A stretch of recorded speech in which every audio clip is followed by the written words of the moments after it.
И здравейте хора, Minecraft Expedition, знаете, в предишния епизод повторихме тази хубава къща. Много хубаво, нали? Сега в епизод 2 и какво да правим? В епизод 2 ще играем Minecraft, но този път ще ходим в мината да копаме. Вижте, събрал съм 45 дърво. И си ги став чест. Как пишете, питам ви, ако искате да снимам на други игри, кажете, пишете в коментарите. И сега над тук, надолу.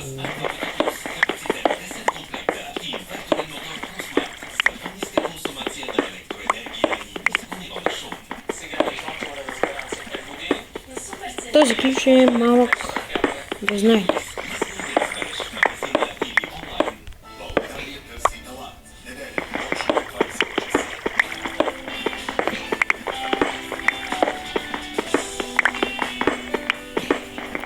Теги епизод ще ходим да събираме на дърво, защото ще ми е нужно.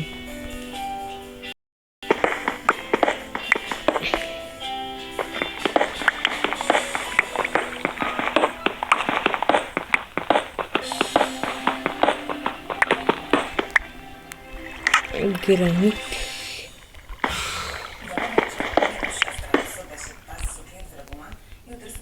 Виж колко. Вече съм 5 ниво.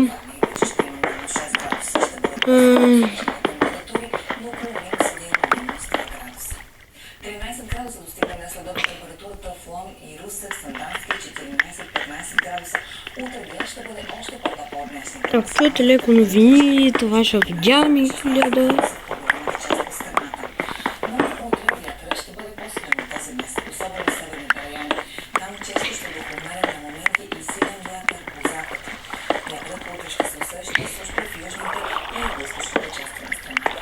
Иначе югозападен ще бъде предимно слънчев. Отново увеличение на облачността ще има в крайните югозападни райони. Нашата станция за започва от днешния ден в Монтана. Днес започваме с това.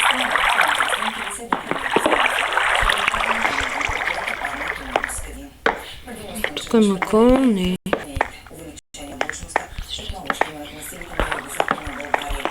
Вятърът ще бъде предимно умерен, след това силен от северозапад. В Южна Италия все още и сега има гранатарични бури.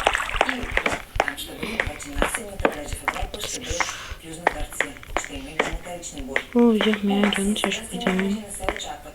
Въпреки че събота следовете облаците ще се увеличат, събота привечер ще има места за валежи. Ще имаме за кирка, за айрон кирка. Ако намерим диаманти, мъцка ще бъде доста.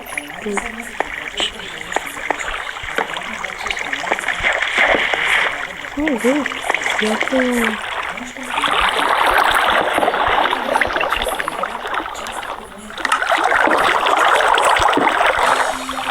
Сега вземем този айрон.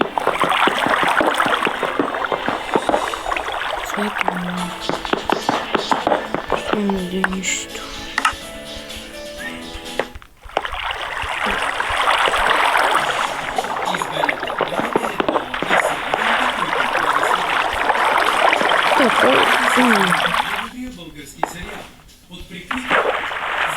Ето ми не е.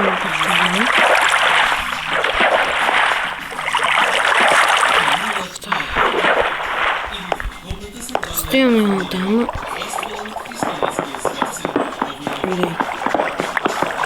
Сега така намерихме 6 айрона.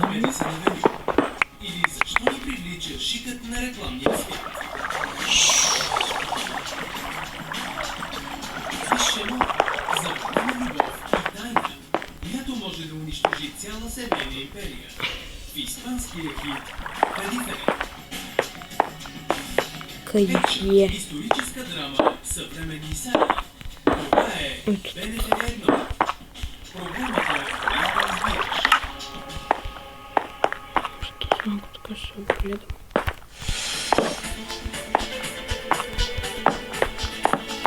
О, може, тук имам ти неща.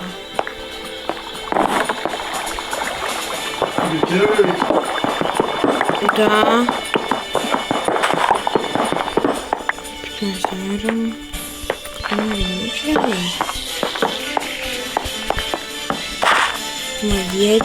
Магети. За 6 доказателства събрани в специална стая, национална сила за 2 милиарда и 200 милиона. Ще постигнат ли Европейския съюз и Турция споразумение за бежанците? Живо и 22. Защото милионер вече иска да бъде милиардер.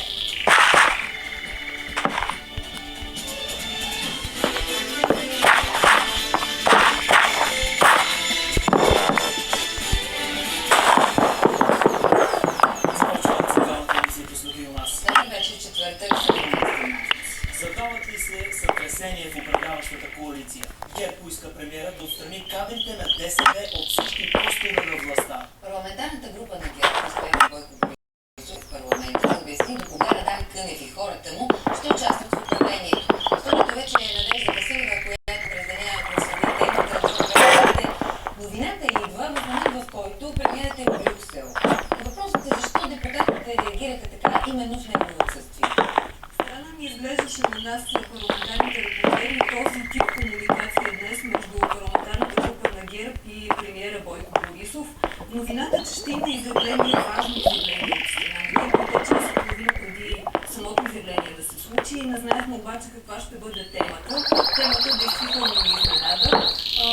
От ГЕРБ поискаха премиера да отстрани всички хора на ДСБ на различни позиции в властта, заместник министри, заместник областни управители, членове на политически партии. Също така от ГЕРБ казаха, че им е омръзнало да носят отговорност и за министрите и за ГЕРБ също така настояват прокуратурата да провери всички обществени поръчки на военното министерство. И почти вече сме седми ниво.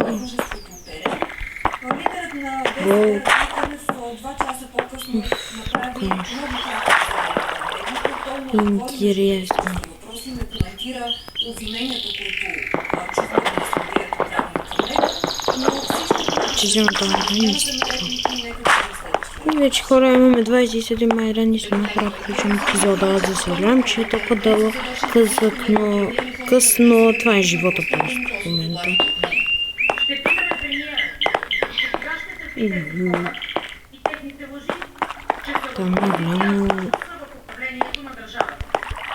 ГЕРБ настоява премиера Бойко Борисов да вземе мерки и да освободи всички ръководни постове в държавата, хората на Радан Кънев. Имам. Че преди седмици премиерът е говорил, че очаква тежка политическа атака, но едва ли смятал, че тя ще дойде от ГЕРБ. Конфликтът между парламентарната група на ГЕРБ и премиера Борисов, макар и да е видим много време насам, не е наш проблем. Ако парламентарната група на ГЕРБ е недоволна от кадровата политика на правителството, е свободна да поиска вот на недоверие. Ние не отговаряме за тази кадрова политика, тя е отговорност на министър-председател на България. Носи отговорност и подкрепя министъра Радан Кънев, който Радан сутрин ги признава за свой, а вече се отрича от тях. Питаме още, Като ми се Радан Кънев, бъгва. който след като се е обявил за такъв морален стожер и борец срещу корупцията, няма ли най-накрая да поиска оставка от неговия министър Николай Ненчев? На конференцията на ДСБ Ненчев лично се нарече ваш министър. Няма, разбира се, да е министър на здравеопазването. Петър Москов. Социалният министър се отказва да му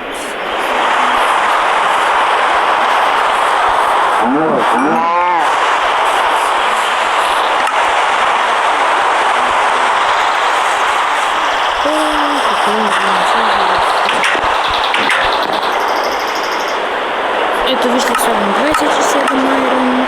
Да се пече.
Sale mejora,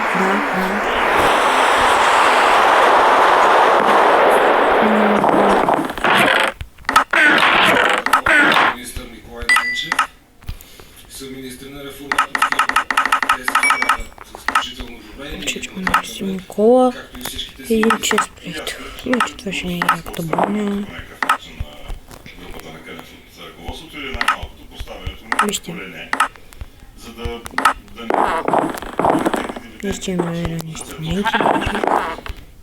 Следващите дни очакваме да видим продължението на днешния сюжет. Дали това решение на ГЕРБ ще има реални последици или пък ще се окаже поредния епизод от политическия сблъсък между ДСБ и ГЕРБ. Благодаря ти, Надя Василева, за турбуленцията в управляващата коалиция. Сега към другото важно да се запорира имущество достойно 2 милиарда и 200 милиона лева. Собственото банкерът Цветан Василев е поискал комисията за отнемане на незаконно придобитото имущество. Обезпечение за иска, подаден в Софийския градски съд в края на февруари, обаче има едва за 1 лева. Хора, това ще е клипа, да ви е харесал, абонирайте се за мен и чао!